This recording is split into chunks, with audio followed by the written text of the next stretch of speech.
بسم الله الرحمن الرحيم السلام عليكم ورحمة الله وبركاته. سبحان الذي أسرى بعبده ليلا من المسجد الحرام إلى المسجد الأقصى الذي باركنا حوله، والصلاة والسلام على أشرف الأنبياء والمرسلين وعلى آله وصحبه أجمعين, أما بعد. Pemirsa yang dirahmati oleh Allah Subhanahu wa taala. Yang menjadi pembahasan kali ini adalah lalu apa petikan hikmah yang bisa kita dapatkan dari peristiwa Isra Mi'raj ini? Pertama, bahwasanya tidak ada keterangan jelas seputar tanggal terjadinya Isra Mi'raj. Dan tidak ada keistimewaan tertentu untuk melakukan ibadah pada malam Isra Mi'raj. Jadi masalah ini sedikit diperdebatkan oleh kalangan ulama kita. Yang jelas bahwa ia terjadi pasti. Adapun malam tepatnya umumnya hanya dikatakan 27 malam 27 atau 26 Sya'ban. Karenanya tidak perlu ada semacam mengistimewakannya dengan ibadah tertentu dan sebagainya. Yang kedua, bahwasanya peristiwa Isra Mi'raj adalah mukjizat dan bukti kenabian Rasulullah SAW. Ya, misalnya kita bertanya kenapa bisa secepat itu dari Baitul Maqdis, dari Ka'bah ke Baitul Maqdis dari sebelum setelah Isya sampai sebelum subuh sudah kembali. Ya, kita katakan ya mungkin kalau ukuran kita secara normal memang berat, tapi kalau misalnya semut kita pikirkan berjalan dari Jakarta hingga ke Surabaya dalam waktu misalnya sehari saja, itu secara nalar tidak masuk akal. Tapi kalau kita misalnya semut itu dibawa oleh kita dengan pesawat ya dari Bandara Soekarno-Hatta hingga ke Surabaya, tentu hanya 1 jam lebih. Nah, itu sebagai gambaran saja. 3, pelajaran yang juga bisa kita petik, mendustakan peristiwa Isra Mi'raj berarti mendustakan Allah. Ya, kenapa? Karena ini adalah sebuah peristiwa yang dilakukan dan dibuktikan dan kemudian benar-benar terjadi oleh Rasulullah untuk memperlihatkan kekuasaannya. Ya, sehingga Allah memperlihatkannya secara langsung tentang Sidratul Muntaha, tentang bertemu dengan para nabi, ya, dan semua peristiwa-peristiwa yang secara keimanan bagi kita hanya sekedar kita dengarkan, tapi beliau sudah lihat secara langsung. Juga diisrakannya Rasulullah ke Baitul Maqdis sebelum dimi'rajkan ke langit adalah bukti kuat untuk ya menegaskan kebenaran Rasulullah dan demikian pula mi'rajnya.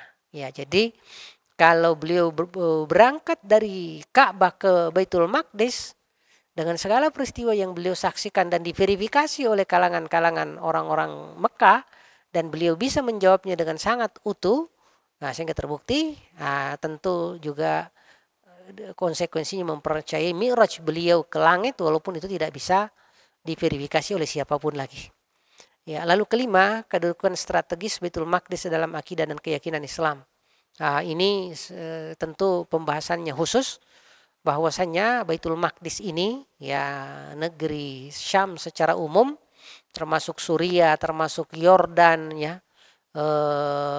ini adalah sebuah wilayah di masa depan kaum muslimin, karena di situ nanti akan tempat berkumpulnya kaum muslimin, termasuk nanti di situ pula Isa ibnu Maryam diturunkan di sebuah menara juga, kemudian di situ pula misi Imam Mahdi akan dilanjutkan, sehingga tempat ini menjadi tempat strategis dan selalu kita lihat ada gejolak seperti yang kita lihat saat ini.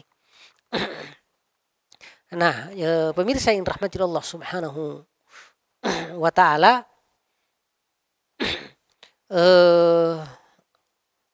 keenam yang bisa kita petik pelajarannya adalah peristiwa Isra Mi'raj mengandung kejadian-kejadian yang unik, aneh, yang diterima sebagai kebenaran berdasarkan pada tingkat kualitas hadis dan riwayat. Ya, beliau ketemu dengan misalnya Nabi Adam di langit pertama, lalu di langit kedua ketemu dengan Nabi yang berbeda, sampai ketemu dengan Nabi Harun, Nabiullah Musa, Nabiullah Ibrahim, ketemu dengan Nabiullah Idris. Itu ya layaknya sebuah berita, yang menyampaikannya adalah otoritas paling jujur, maka dalam Islam tetap sangat diutamakan dan diterima. Kita lihat ketujuh, sambutan penduduk langit terhadap kedatangan Rasulullah adalah petunjuk untuk menyambut orang mulia dengan sukacita, pujian, dan doa. Jadi dalam riwayat kita lihat ditanya, ya siapa ini? Jibril. Lalu kemudian waman ma'aka, siapa bersamamu? Lalu mengatakan Muhammad. Lalu mereka bertanya, apakah udah saatnya bertemu Allah? Ya, kata beliau na'am. Lalu kemudian ketemulah sang Nabi, lalu Rasulullah salamin. Lalu kemudian mereka menyatakan marhaban wa ahlan bika, selamat datang wahai sang Nabi, wahai putraku, wahai anakku, wahai saudara Nabi. Ya, sungguh ini adalah pendatang yang paling istimewa yang ditunggu-tunggu. Nah, ini kita diminta untuk kemudian menyambut orang-orang mulia dengan sukacita, pujian, dan doa. Kedelapan, nasihat Nabi Musa kepada Rasulullah agar meminta keringanan, menunjukkan perlunya nasihat kepada orang-orang yang pantas dinasihati sekalipun mereka tidak meminta. Jadi tidak harus minta nasihat, tetapi kalau kita melihat ada yang pantas, ya kita sampaikan nasihat itu sebagaimana kita lihat di nomor 8 ini. Kita lihat lagi 9, kemuliaan salat dan tingginya kedudukannya dalam Islam. Makanya disebut sebagai mi'rajnya kaum muslimin. Karena itu menunjukkan jiwanya yang melangit, ya, untuk menyaksikan segala peristiwa-peristiwa, ya, yang menunjukkan kekhususan relasi seorang hamba dengan Allah Subhanahu wa taala yang memiliki keistimewaan yang luar biasa. Ya, itu nomor 9. Nomor 10, ucapan Nabi Musa, sungguh sebelum engkau saya telah menguji cobakan 50 salat kepada umatku, menunjukkan bahwa uji coba adalah sarana penting untuk mendapatkan pengetahuan.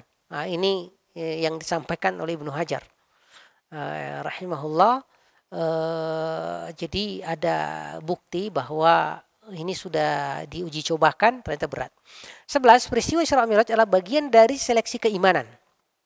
Ya, makanya antara orang yang ukuran nalar murni,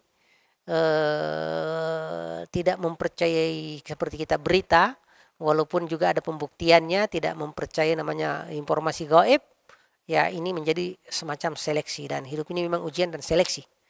Ya, makanya bagi mereka yang percaya maka akan bertambah tingkat ketakwaannya, sedang yang ragu terancam murtad. Ya, nauzubillah. Ya, jadi disinilah nanti kita akan lihat tingkatan-tingkatan dan perbedaan antara orang beriman dan orang kafir. 12, agama diperoleh melalui wahyu, bukan akal. Ya, walaupun akal tetap menjadi sarana dan alat memahami, bukan sumber dan referensi, ya, terutama dalam aspek yang sifatnya akidah yang kaitannya dengan hal-hal yang gaib. 13, penetapan terkait Allah Maha Tinggi, baik ketinggiannya secara pribadi, secara zat, sesuai dengan keagungannya, ya, bahwa Allah berada di atas langit ketujuh, di atas arasnya. Ar-Rahmanu 'alal arsy istawa. Dan ini akidah kaum muslimin yang harus kita senantiasa jelaskan, dan sama sekali tidak boleh dijadikan sebagai bagian dari pertentangan, apalagi untuk dinafikan, ya, dengan pertimbangan rasio yang sebenarnya gagal dalam hal ini karena sudah mau mengkritisi sesuatu yang di luar bidangnya itu. 14, Isra Mi'raj terjadi dengan jasad dan ruh beliau sekaligus dalam keadaan beliau terjaga. Ini adalah pendapat kalangan jumhurul ulama, kalangan muhadditsin, dan kalangan fuqaha, dan ini adalah pendapat yang paling kuat di kalangan para ulama Ahlussunnah wal Jamaah. 14, mengimani perkara-perkara gaib yang disebutkan dalam hadis seperti adanya Buraq, Mi'raj, para malaikat penjaga langit, adanya pintu-pintu langit, adanya Baitul Ma'mur, adanya Sidratul Muntaha, sorga, adanya kemudian Telaga Al-Kautsar. Itu kita lihat bahwa Rasulullah secara pribadi telah diberikan kesempatan oleh Allah untuk menyaksikannya secara langsung. Sehingga keberadaan hal-hal tersebut justru lebih eksis dibanding pengetahuan kita yang adanya belakangan. Wallahu yatawalla sholihin. Assalamualaikum warahmatullahi wabarakatuh.